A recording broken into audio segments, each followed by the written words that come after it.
Okay, so let's start with the fluid conversation about male sexuality tonight.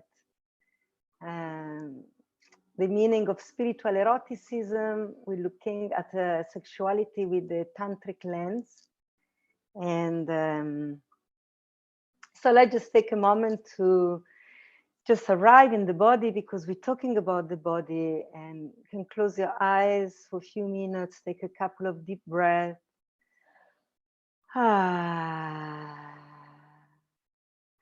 really invite your body to listen. And the prayer is that we may learn through immediate experience with the body, and not so much filtering the knowledge through the mind. Because the mind only has reference from what it already knows. And in Tantrism, we love to receive the revelation from the unknown. And in order to receive the new information in the body, we have to close a little bit the circuit of the mind and allow the body to open, receive, breathe the teaching, like a symphony of sound and music. So maybe you want to undulate the body a little bit, and with every exhale, let your breath create space in every single cell of the body. In Tantra, we believe that true intelligence resides into the physical body. In the brain, we have a thinking mind, but true wisdom, pure knowing, lives in the whole body, every single cell in the body. And so breathing into every cell creates some space for the possibility of new information to land.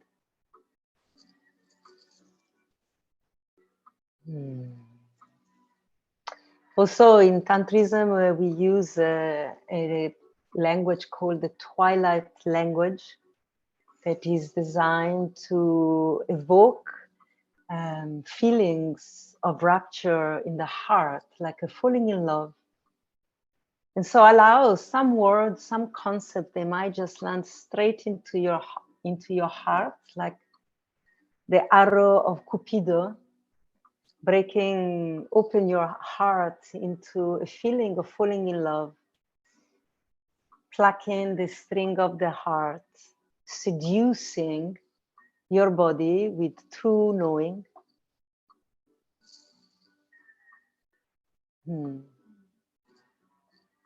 And oftentimes when the heart really opens up and quivers in recognition, we remember that we already knew this knowing.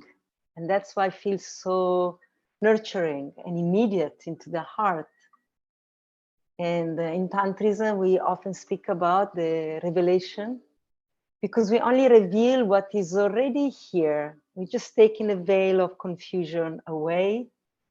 And then we remember we already knew all of this. And the word remember is a beautiful one, because it speaks about the membrane in the body. We remember, we come back into the membrane of the body,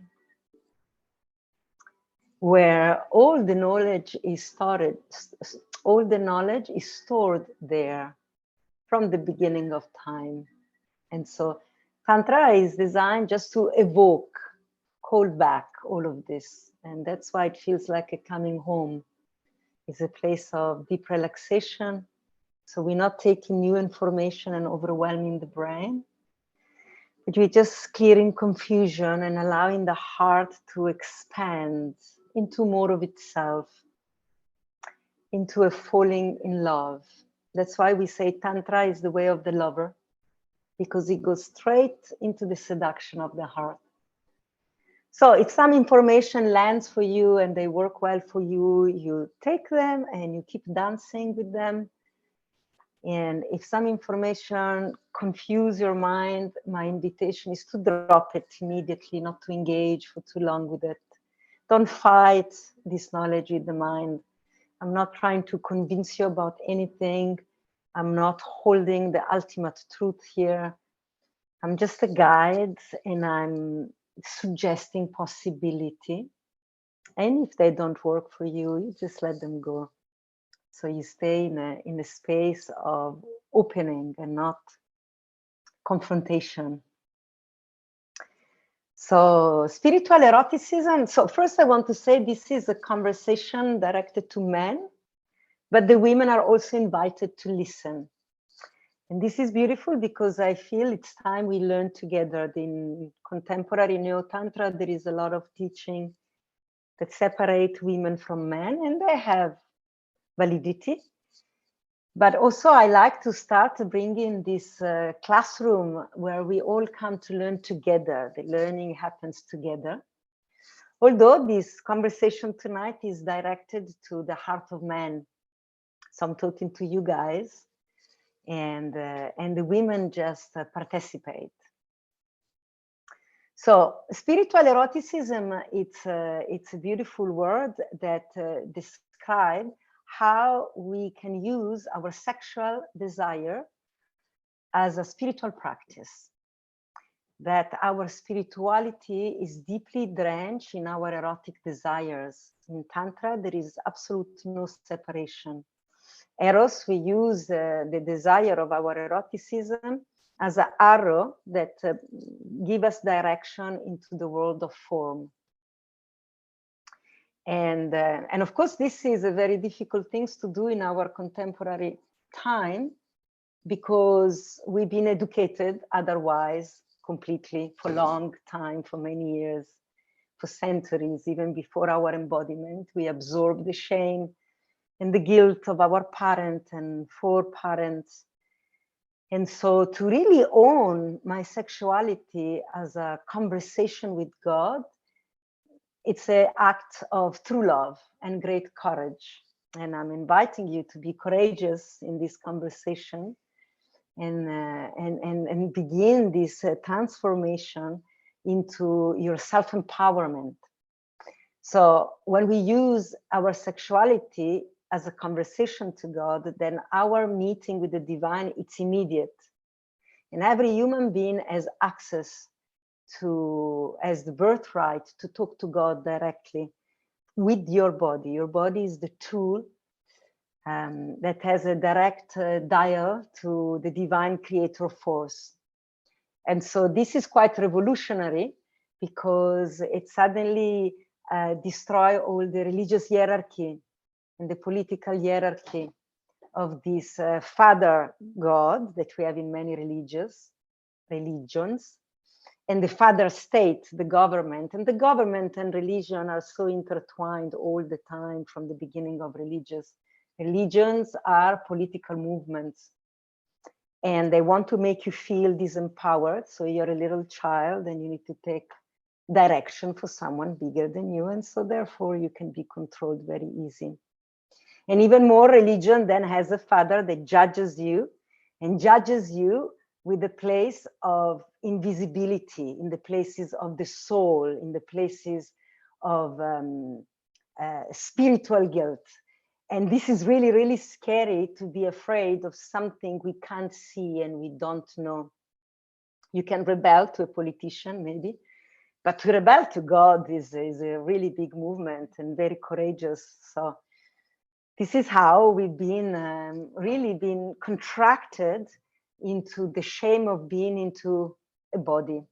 And I want to quote here my great friend Pele Ohad, that many of you know in person, have studied with. We were teaching together just recently in Malta.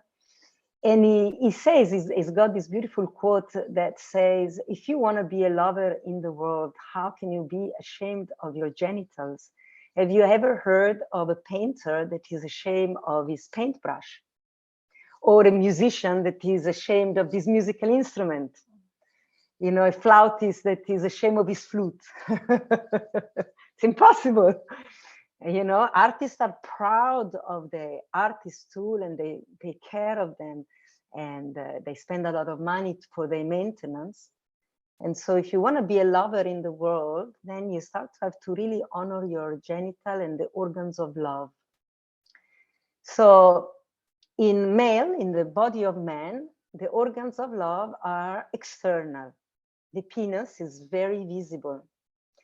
And so here we have our first symbol that is, for the majority of our culture, completely overseen and twisted around, that the genital of a man are very vulnerable, tremendously vulnerable, because they are exposed and they are visible. And for women is different, because our organs are internal and they're not so exposed. But for men, their desire and their pleasure and their erotic response to life and to the event of life, it's really immediate and visible to everybody.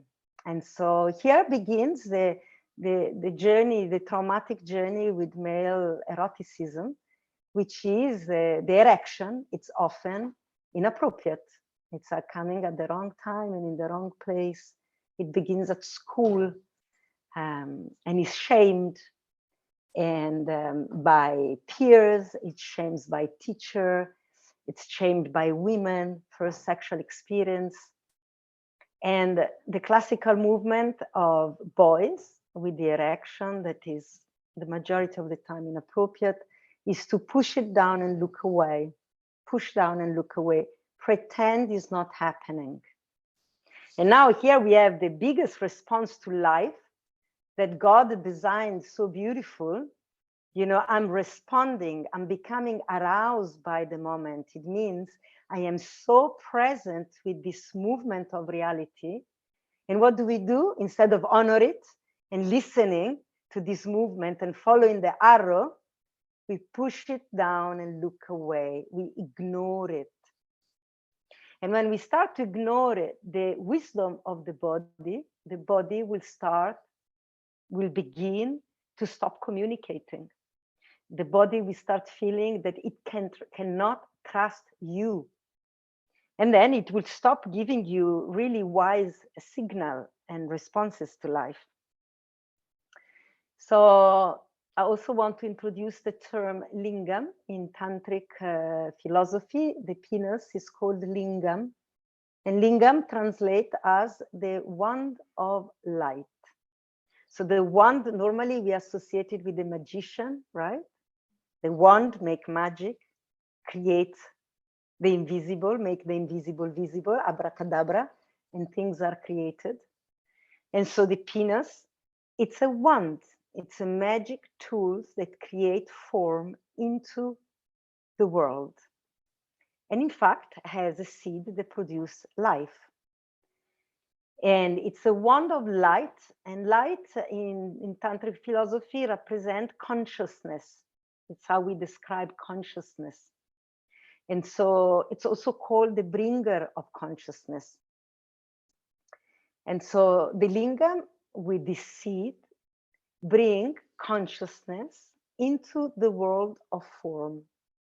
And if you think about it, the penis holds the seeds that when is expressed inside the body of a woman, create the potential of life.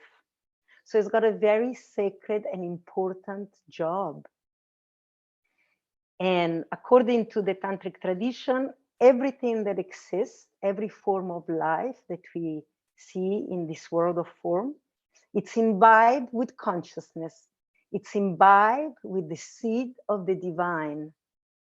In every single cell, in every human being, trees, anything that is organic and living, there is the essence of Shiva, pure consciousness, God incarnated. So now you think about the body of man and already, wow, what a big job. Eh? What a responsibility. The ability to respond to the desire of God to enter the world of form. So we oftentimes don't see this as a movement of God. We think, oh, this man is having an erection, pervert, highly sexual, overly sexual. We don't think, or maybe men themselves think, oh my God, I'm so horny all the time. I want to fuck everything that breathes. I want to put my cock in so many holes. What's wrong with me? What's my problem? So in Tantrism, this is absolutely not a problem. This is divine intuition. You're following a movement that is way bigger than you, that is the movement of life that wants to create more of itself into the world. What a beautiful task. We're all working for God here, special agent of the divine. But now we've got these beautiful tools and we underestimate them hugely. And we start in our contemporary world, we're making sex a story of the mind, of this brain, thinking brain. And we forget that actually sex is an activity that pertains to the body. And as I told you before, the body holds pure wisdom. And so sometimes when the man has an erection, if he pays attention, he can start to get some information about what it is that turns you on into this world. And this is a beautiful word. Turns you on is like an on switch, is the opposite of being disconnected, depressed, confused, angry. You know, all this feeling when we're losing the spark of life, we are turned off. So being turned on, being aroused, it's a beautiful movement that your body confirms to you that you are in tune with the movement of reality. You're actually in perfect flow with life, and life seduces you. And you responding with an erection. How glorious. What a beautiful gesture. Thank you. And unfortunately, many men are met quite young with women that disdain their erection. And unfortunately, oftentimes, the first woman that will shame you on your erection, it's your mom. Bless her. She probably come from a contracted history of sexual repression. She doesn't know how to handle it. She doesn't know how to manage it. And she's gonna shame you in some way. Even if she doesn't say anything, you can feel the contraction in her body. And so the first movement for a man, that if I am sexually active and passionate about my life, I will lose mommy love. I'm not gonna be my mother favorite anymore. And that's enormous, that's huge. She's your champion, she is your world. You are born from her, you grow with her. To lose the approval of your mother is to lose air in the world, like you're grasping for air. You cannot survive without the approval of your mom. And so here begins this first split. Where is my desire? My desire to penetrate reality with my passion, and the desire to be loved and accepted by my community. And of course, sometimes it's not just your mom, maybe it's also your dad that join in, or your grandmother and your grandfather, because it's a shame to be seen in sexual responses, because we live in a society that puts sexual activity beside closed door. So when you are a little boy, mommy and daddy are going to bed and they're going to sleep together because they love each other. And somehow, again, they give you this message that they also love you, but you're going to sleep alone in your room. We love each other and we're sleeping together. So immediately there is another pattern that start to arise in the mind of the child, that there is something intrinsically wrong with me. I don't know what it is, because no one is saying it. But the action of the adult are showing me that I'm not included with them when they love each other. And so in the mind of the child, a lot of stories start to arise, and we make up stories that are not true, and we carry them for the rest of our life, subconsciously expressing all the time that I'm not lovable, that there is something intrinsically wrong with me.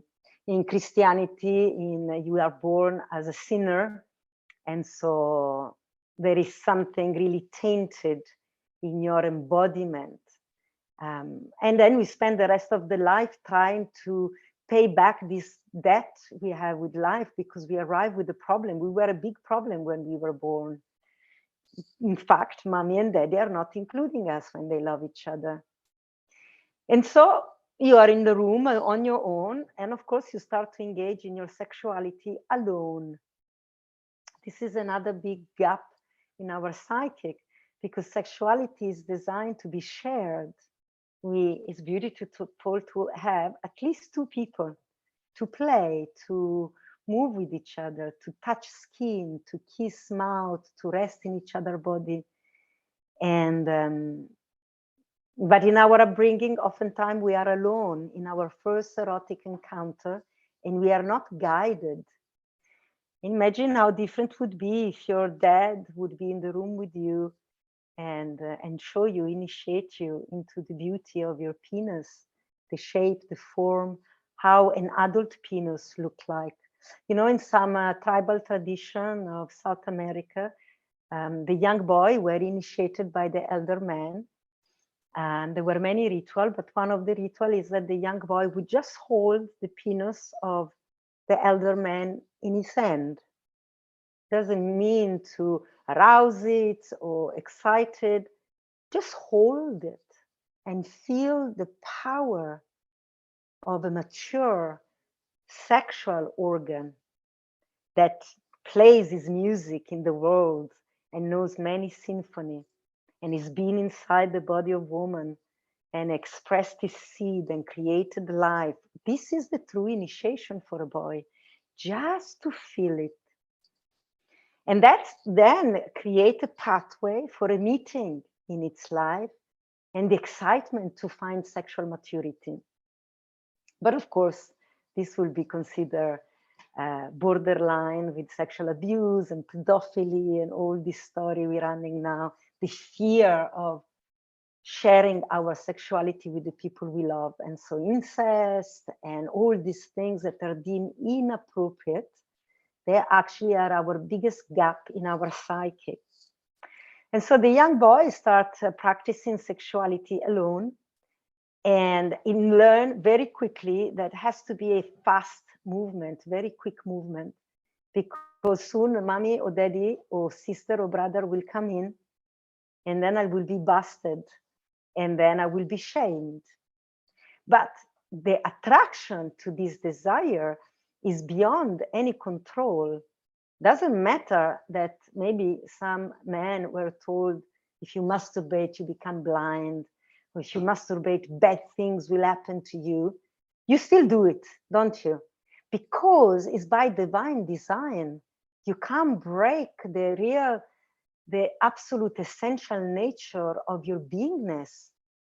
This is how you are born, how you come into the world, and this will be forever the portal to the mystery. Everything you want to know about yourself, about life, about your true journey, about your dharma into the world, you access it through your sexuality. And this is so intuitive that you can't stop this in the body of a young human. The problem is that the young boy does this, and then story associate the guilt. You know, I recently received the story of a friend that lost his mother when he was 12. He was 12 and she died in a car accident. And for a long time, he believed it was his fault because he was masturbating. And his culture told him that if he masturbates, terrible things will happen and it's his fault. So imagine this little boy, what he had to carry, this tremendous responsibility that was absolutely not his, but he carried that. And then the association with sex and pain and loss and guilt and lack of love it's immediately entrenched.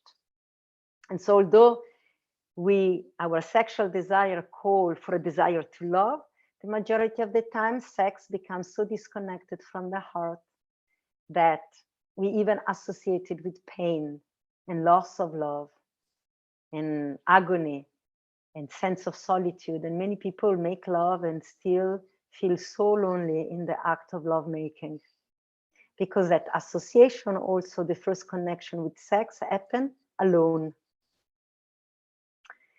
And then, of course, the movement is fast and furious.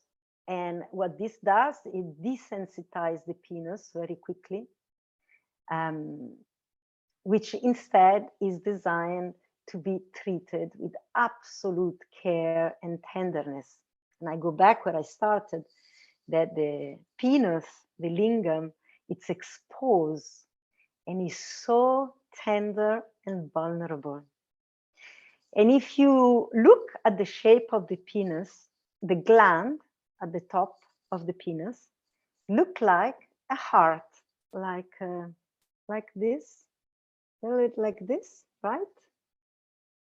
And like this on top. So for us women, for me, it was easy to see it because we look onto the penis when we connect. And maybe for men, you have to look at yourself in the mirror and really notice is the perfect heart shape. So what does that tells me? Because, you know, in Tantrism, we have a map that says, look at what is real, look at the real, and then create the world of mysticism. Nothing is hidden. The truth is hidden in plain sight. That's why no one sees it, because we intellectualize things and we learn that if they're not difficult, they're not important enough. And yet they're so simple. And so this heart on the tip of the penis is telling me that the penis is the organ of the heart. That the penis doesn't begin at the base of the shaft of your penis by your perineum, but it actually begins in your heart. There is an energetic penis that starts in your heart and connect your heart to your sex. And true sexuality always, always begins in the heart. It's a movement of love. It's the movement of life, loving itself so much that wants to create more of itself. And in Tantrism, we always make this connection with your human heart and the heart of reality, the heart of God, the heart of Shiva. They are one and the same. And so your heart also takes direction from God. Direct is a direct connection with the heart of the cosmos. And then the cosmos, to find expression in the world, uses for man your penis, that then start to become visible into this beautiful arrow, directionality, out of the heart into the world. And the tip of the arrow, it's a heart to penetrate reality with your deepest love, with your deepest heart longing. Take a moment, take a breath, let this land. This is really big. This is the first connection. And I invite you in your own time, in your private time, when you self-pleasuring, when you're making love, to really start connecting the heart on the tip of your penis. And so now our eroticism, especially masculine eroticism, that is so fast and furious, pushing, friction on the glands, a lot of friction. Many men are circumcised. Yeah, another political move to make it desensitized. When your penis is desensitized, your heart is desensitized. So they cut the skin on your penis and they cut your connection to the tenderness of your human heart as a man in the world. And then they educate you that your reality is not about feeling and emotion, that those are feminine things, as if you don't have access. If you have a heart, you have access to feeling. It's so simple. Otherwise, God would have made man without a heart, right? But you do have a heart. And it's even so visible on the tip of your penis. And so I want you to imagine for a moment, and you can put your two hands together and imagine you have your human heart in your hand right now, like it's been heart surgery and The surgeon pulled the heart out of your chest and put it in your hand. You can close your eyes and just visualize this red, throbbing, pulsating heart, full of blood, full of life force, and yet so tender, like a little bird. The red chest, what are they called? Robin. A robin, red chest robin. So red, tender, like if you're holding a bird in your hand, you know is the terror of living and dying. Terror to be exposed. Now you have this heart that is your lifeline. How would you move that into the world? How would you expose it to life? Imagine you walking into the world and there is traffic and there is noise and there are cars and there are people and there is sound. You're holding this heart. We would protect it, right? We would keep it really safe. We would hold it with delicate hand, and if we have to put it somewhere, we would put something to invite it, like a pillow maybe, some blanket, and then place it down, really careful that it's not going to be scratched and fall badly. And I'm just telling you this story to compare it in the relationship you have with your penis. Did you ever treated your penis with such tenderness? Or did you shove it inside things, people, objects? You know, sexual desire is really strong. And I know in the young year of teenage and sexual development, men went through so much exploration. I heard so many stories where men put their penis into, you know, vacuum cleaner, bottles, and pets. And I say this with absolute compassion and love. Of course, what else you have to do? You want to explore and experiment. No one told you that you have to keep it, treat it so delicately. In fact, your community of men, your legacy of men told you that the more you fuck, the better. That the harder you fuck, the more masculine you are. And then we have all this language of the masculine initiation about slamming a woman, banging a woman, hammering a woman, screwing a woman. See how hard is this language? And how we're using this instrument, these words of things that penetrate with force. And so that's how we all learn. And then women were made to believe by patriarchy that men have the knowledge. And then in the first sexual encounter, this young boy that has no clue about the quality of a yoni, that she's like a pillow, that will be the softest place to place your heart in. It's a temple for prayer, and she will take you in gently and move around you and absorb you with softness. No one told you this, and no one told women this. And so my girlfriend lying back, thinking that you guys know what you're doing, and you're gonna know what you've learned, which is fast and furious. That's the only thing you've learned. That's been your education.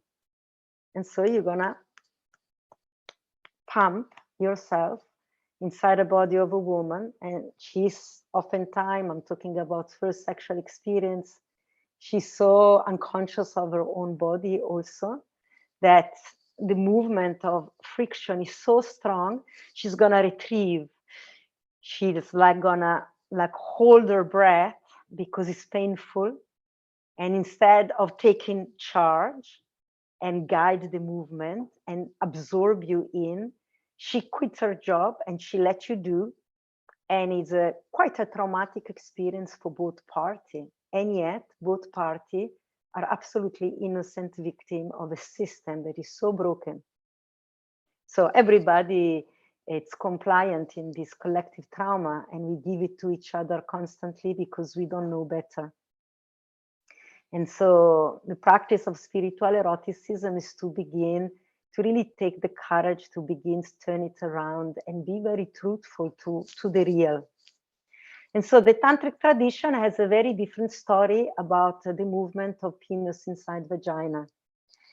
And there is a famous story of some demons that were destroying the planet and life, and all the gods went in and tried to fight them, but they were all defeated.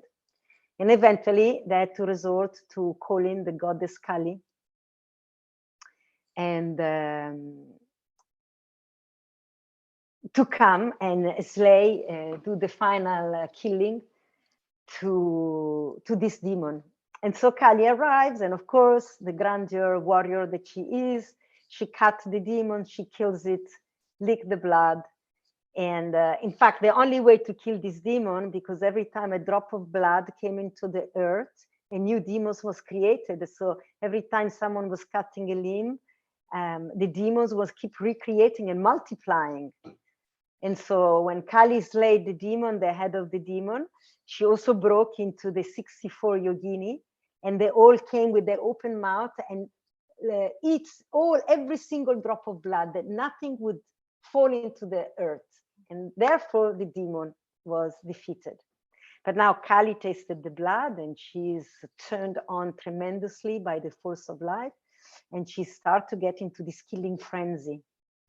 And she's killing everything now, even the good things, not only the demon, everybody else's.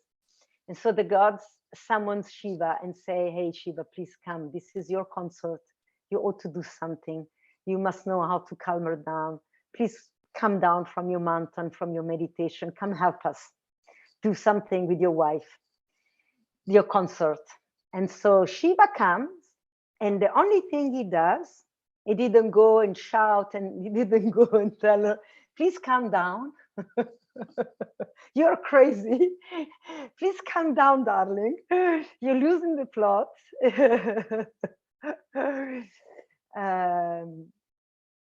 He just did one thing. He lay onto the floor as a corpse, Shavasana, and but his corpse was completely immobile, and he had a big erection, a massive erection.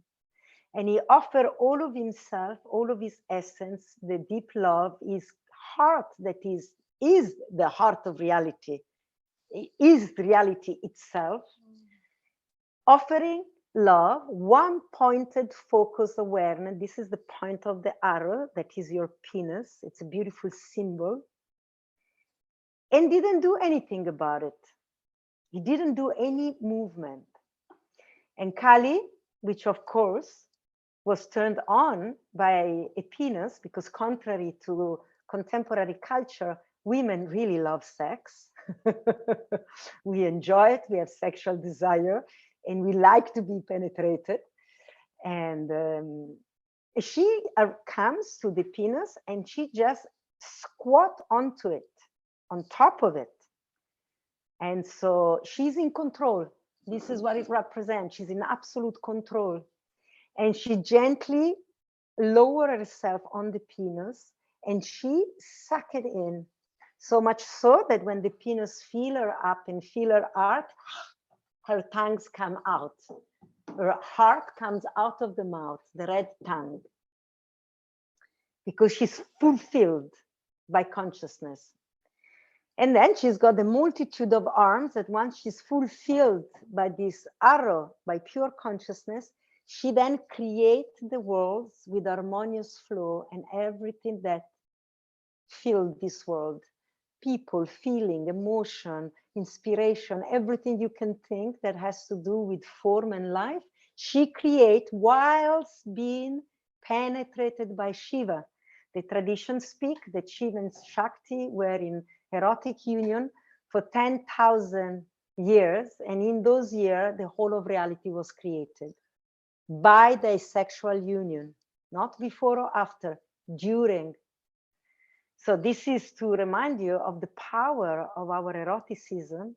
The symbol that the texts are using is very clear to keep pointing to this thing that every human being does: have sex. make love, desire for connection and penetration and compenetration. He enters her to a point that her heart penetrate his lingam, so becomes a compenetration. You don't know any longer who's inside what. It's each one inside each other. And so in the body of a woman, of course, is the opposite of the body of man. The yoni is just the entrance, but the depth of the yoni is the heart of woman. So the depth of yoni is the heart of woman. And so when you penetrate a woman with the tip of your heart, you're going straight into the heart of your beloved. And this is really important to know, because that changes all your action in lovemaking. And so when we talk about tantric sex, and people have this imagination that we do ritual and meditation and control the breath and control the ejaculate and is also organized, it's a fantasy for the intellect. When you are a tantric, which means you understand the tantric teaching of being an organ of cosmic evolution, then every time you make love, you will express from this awareness inside of your body. So, man, when you penetrate a woman, you penetrate her from your heart, from the depth of your human heart, from your deeper desire of what you want to bring into the world. And that expressed at the tip of your penis inside the body of the woman, and that's gonna go and seed her heart. You have a seed inside your penis.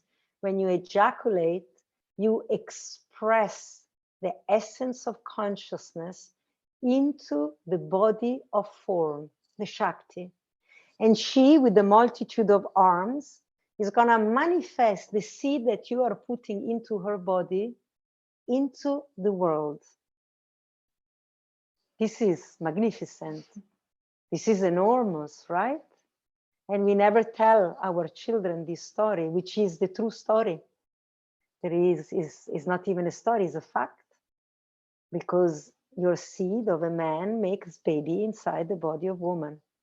But your responsibility that you are holding the essence of love. And it's not something so visible like women can manifest love. We birthing baby.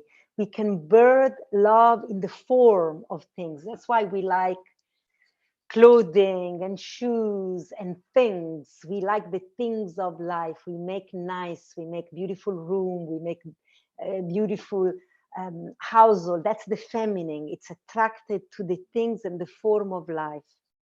The masculine is connected to the essence of love.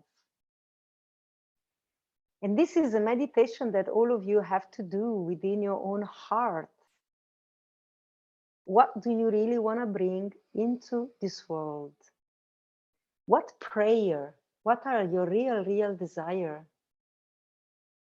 And then the arousal that happens when you see a body of woman, you start to realize is the arousal of God that responds to the beauty of life. And you soon can have an erection because there is a beautiful rainbow.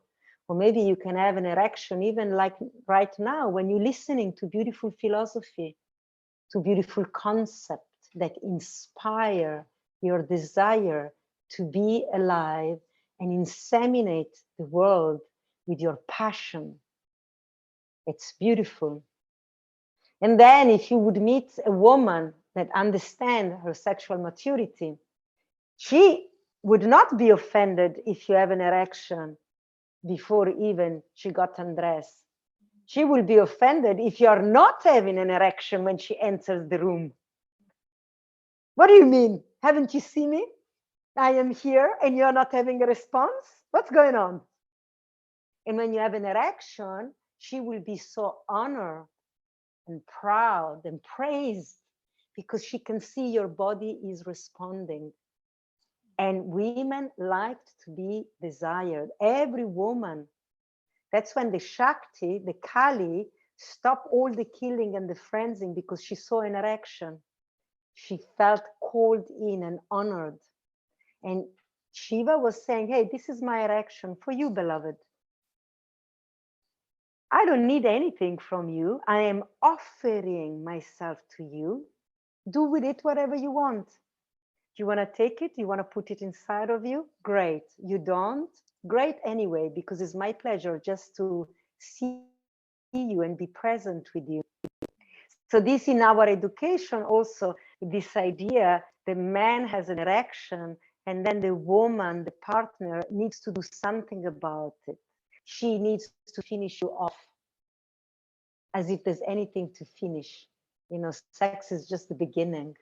Why finishing? This is finally the conversation with God and we're finishing. She has to relieve you. We're using this language, right?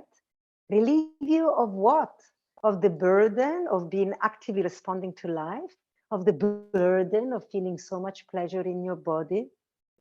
Yeah, maybe it feels heavy on your chest because we're not learning to circulate with the breath, this orgasmic movement. That's what Shiva does. He lies down and he gets so quiet so that all his attention is on the breath and the erection. And he just circles, he just surrender to the beauty and the sensation of pleasure, of arousal in the body. Nothing else matters. That's the symbol. And many of you men knows that nothing else matters in your life as much as sexual gratification, because you really, really like sex. And we see it in the world as well. You know, a lot of pornography is consumed mainly by men, now also by a lot of women that have been educated in their sexuality through the masculine lens. So women are also active, fast and furious in their sexuality, disconnecting the genital from the heart. And this is the work of patriarchy. We were also educated by patriarchy. But there is a beautiful dream here. It's not by chance that men are so gratified by sexual pleasure, because it's by design. If you only stop thinking that with your cock you need to conquer something outside, like patriarchy does, like the country do. We go to the moon and we put down a flag. We conquer the moon. How arrogant, how violent. You enter an uncharted territory, immaculate, pristine land, and the first thing the man does is put down a fucking sharp arrow and break the surface of this land. And what's that word? When country take other country, colonize.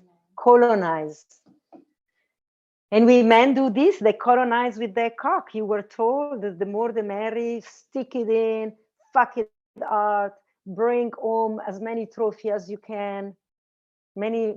Few men were told, meet the heart of woman and be in devotion, bow in humble devotion.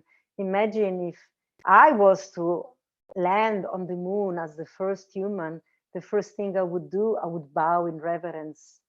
I would bring rose petal. I would offer gifts. I would be mesmerized in fascination and wonderment at this pristine, immaculate territory that I have the honor to visit. So imagine if any man, when it enters a woman, comes with this attitude. She is the body of the world.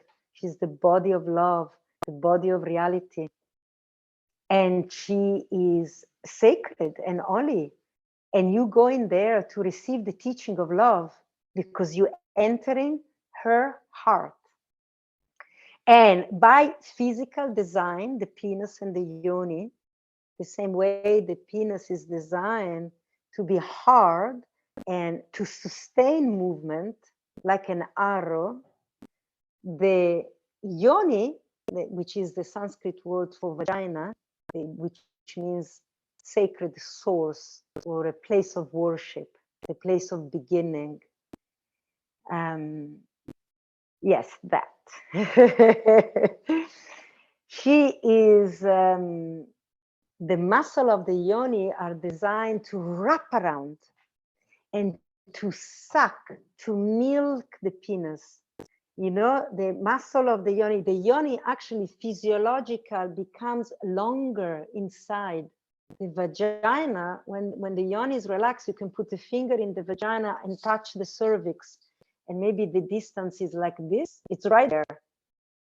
But when the penis enter the vagina, this stretch, it's like what do you call spring? It's like a spring made of soft muscles that stretch to include, to invite this lingam. She invites you in. She opened the doors of the temple. You only enter by invitation. No gate crashing, people. Only by invitation. And then the muscle of the yoni are designed to suck you in, to milk you. And the movement of sex that men have when we learn, it's backward, yeah? When we masturbate, we push the skin back towards the base of the penis, pumping onto the perineum, into the prostate as well. And this fast and furious movement also is suspected creating lots of problems to the prostate, because it's a violent movement and repetitive. But there is tremendous pleasure in the penis of man, and I invite you to try for yourself in your self-pleasure, to milk the penis, to pull the skin of the penis, to make it long, to stretch it out like a muscle. It's very pleasurable for a man. And this is what yes, you like that, you know that. And this is what the yoni knows intuitively, and what the body naturally does when a woman is invited to bring her natural skills in lovemaking. And so, of course, she needs also to be initiated. She needs to know the power of her sexuality. And so she can take charge of the movement, like the Kali move, and she dictates the depth, the rhythm, the length. And it's also in the tantric text, it's also written that when the yoni express the amrita, the juices of the yoni, that when she's in pleasure, she's in power, she's really wet and lubricated. And the penis absorb all these juices just by being inside. And so this also stopped this need of the lingam to be on the edge, on its edge, which then, of course, will evoke ejaculation, and we're losing the valley. You know, it's a peak and a collapse. And in tantric sexuality, we want to move with the ability to feel the intensity of life, like a big wave of life. Sex is always a metaphor for life, right? And so by the penis absorbing the juices, it says in the text that first of all, you absorb the mystery of life, the knowing, the true knowledge. And in the tradition was also, they were yogini, were the true tantric teacher, they were the head of the school. We never hear about them because they never wrote any book. They never wrote about philosophy. They just made love with life and with devotees. And they were teaching the gnosis, the knowledge, through the fluid of their yoni. And this was really accepted as a form of immediate teaching from body to body. And sometimes it's written in the text, the teaching happened from mouth to mouth. The yoni is a mouth that speaks true knowledge. It's directly connected to the heart, bypassing the thinking brain, which is culture, the limits of your culture, the taboos that your culture told you. And so the devotee would place the mouth to the yoni. We would practice cunnilingus, we would say. and receive the juices of the yoni in the mouth, knowing that through this fluid, true knowledge of life and death is expressed.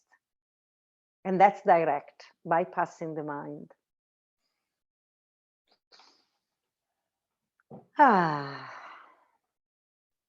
So this is spiritual eroticism, where your eroticism, it's very revered, is very important. Sexual appetite is a very important thing. It's just we need to reframe where the movement of sex comes from. Because if it comes from the heart, you are ravishing a woman, even if you are strong and masculine and borderline violence. And if your penis is disconnected from the heart, you are raping. If you have to look at a man ravishing a woman from the distance, you could think he's raping her. The difference is, where does it come from? Is the penis connected to the heart? Then is ravishing, and she's loving it. Because also form wants to be tasted, wants to be taken, wants to be bitten in. It's like a ripe peach. It wants to be eaten and sucked up all the juice. Women like the same. We want to feel our embodiment. We want to feel ourselves by pressure of another. And so being ravished is beautiful because it reminds me that I exist in the body, that I am the body of the world. Whether for men, it's more of a release of my embodiment. Sexual pleasure can take man in the beyond, where there is only pure mind, not even a body, and not wanting to deal with the dramas of life, not wanting to deal with the flesh and the density. The feminine likes that, but the masculine just want to dissolve. Shiva lay down as a corpse, completely immobile, and through the tip of his penis, he could meet the bliss of existence. And that's how sexual pleasure reflect into the body of man. And I say this, hope I don't sound arrogant, I don't pretend to know, but I spoke with a lot of men and I heard a lot of story and I ask questions. And so this is what the men are telling me. Maybe it's not the same for every man, absolutely, I'm generalizing here, but for the majority, this is the movement of eroticism. So now my question is, you know, when you have this arrow in between your legs and you're moving in the world like an archer, now our culture gives so much importance to the arrow. And I want to pose this contemplation to you. Who is the archer that actually pull the bow, aim the arrow, breathe and concentrate to the arrow, and is one point focus awareness? He knows exactly the target that he wants to reach when he let go, like a Zen master, of the string that will throw the arrow. The same way, like a Zen master, you need to become very refined in what you bring through your heart into the world, because a lot of the time, unfortunately, it's ego. And also, if you think about the archer, this end that pull back, that hold the string, it's right in front of the heart, right? So you releasing the string of this arrow from the heart. And this is almost like a martial art. The art of aiming with the heart. It's a beautiful masculine practice. And so do you bring your ego in sexual interaction with women? Are you going there wanting to heal these women or fix them or giving them more love because they don't have any? Very careful also, what are you bringing? Because whatever you're bringing of your ego will clutter the temple of this woman. And the invitation is to bring absolute emptiness, naked awareness. and just immediate connection with the heart of reality. And you know what it feels like inside of yourself. That space of absolute quiet, unwavering, empty presence. Bring that. That's the beautiful offering, just like Shiva lying on the floor. And we're almost to the end, and I'm going to put the last seed, pun intended, because I just want to mention about the sacrality of your sperm. That also, when you aim in this arrow, the arrow also shoots the metaphysic. Because if you think that ejaculate comes from a peak orgasm, which is a muscular contraction of the body. And that's why to learn to control or choose to have, let's be careful with languages. We don't control the ejaculate. Let's control nothing. When you make sex, when you make love, just surrender to the movement of reality, don't controlling. But if you relax enough into yourself, you can withhold much more intensity in your body before you contract the muscle. If you think about ejaculate happen when there is peak pleasure, and then all the muscle of the body squeeze, right? The buttock squeeze, the muscle in the legs, and you shoot out pleasure. And so in a sense, you've made a juice. You've squeezed the orange, and we drink orange juice. You squeeze your beautiful expression of being a human on the planet, and you squeeze out your essential juice, the juice of your essential nature, pure consciousness. And that's your ejaculate. And when you look at your ejaculate, it's also so mystical because it's white, but not so white. It's transparent, but has density. You can also sometimes almost see through it, but still has presence. If you taste it, the majority of the time, it has no taste. It has the taste of no taste, but it has a taste, but is empty. It's the taste of emptiness. It's the taste of the pure consciousness. And so again, this has been associated with so much shame that the majority of men they've never tasted their own sexual fluid. But they love to have their lover take it into their mouth, right? Every man loves to be sucked off by a mouth, and please, darling, swallow, swallow, swallow. I love it when you swallow. It's beautiful to swallow. I'm a woman, I've swallowed many times the juice of my beloved. But I also know when a man wants me to swallow, but has never tasted his own seed. Because that seed, it's contrived. There is something about it that is not full of harmony. And it carries the taboo and the shame of this man that doesn't want to accept and swallow its own sexuality, but wants another woman to swallow it for them. And we call this love.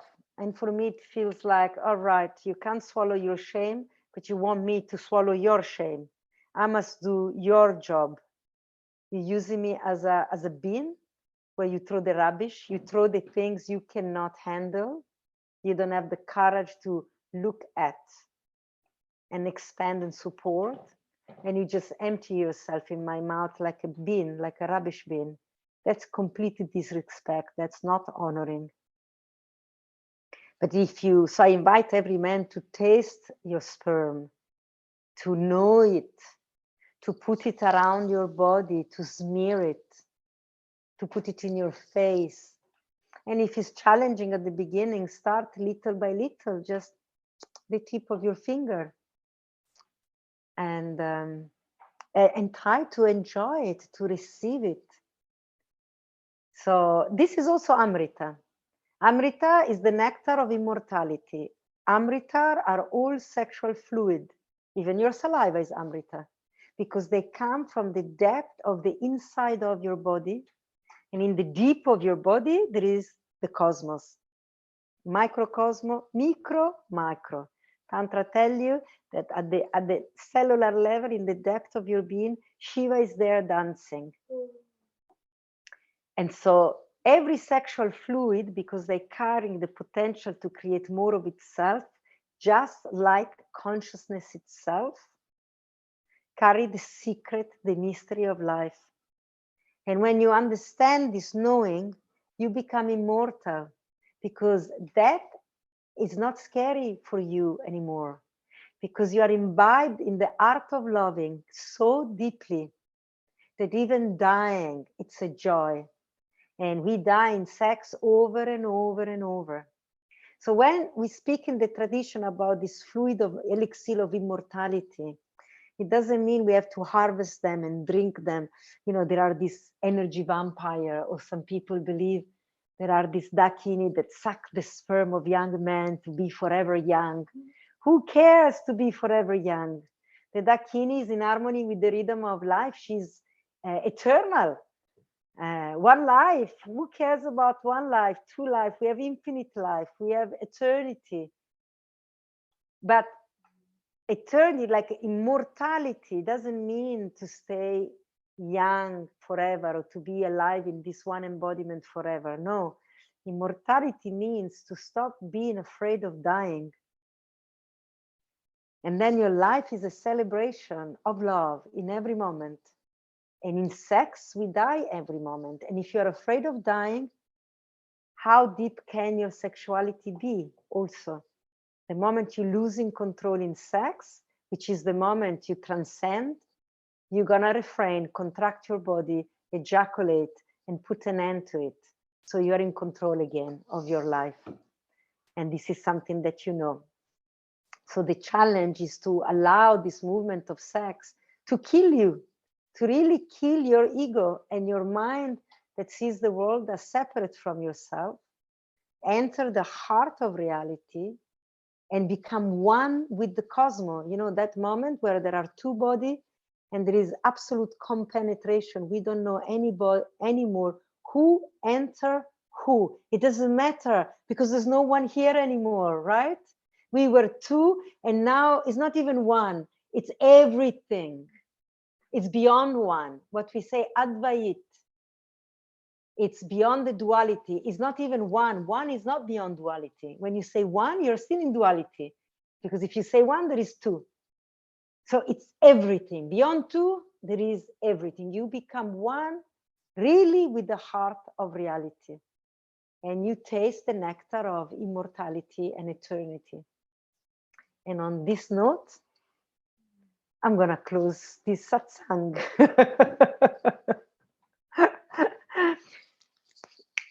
Thank you for being present with me, inspiring me, bringing your focused attention. And it's been an absolutely delight to be together, even with the technical interference. Yeah, I hope this conversation throw some seed into your life, into your heart, into your future. And I hope they will keep on expanding and flowering and create beautiful trees that will nourish your reality and the reality of everybody that loves you, that cross path with you as a beloved. All right. Ciao, ciao.